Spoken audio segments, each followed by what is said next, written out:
Hezkuntzako murrizketaren kontra ikasleak Alderdi Popularraren egoitzara abiatu dira.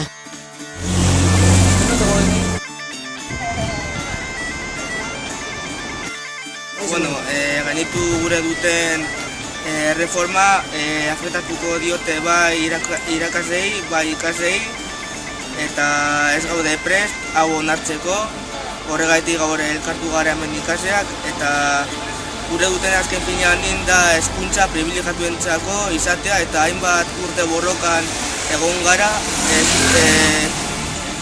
eta zapaldu egin gure dute erreforma bakar bategaz, eta hori ezin du onartu. Murrizketa eta erreformen ondorioz, gure ustez erreforma horiek ikasleon eta irakasleon eskubideak zapaltzen dituzte, eta gainera gure helburua hezkuntza sistema nazionala gehiago zapaltzen du.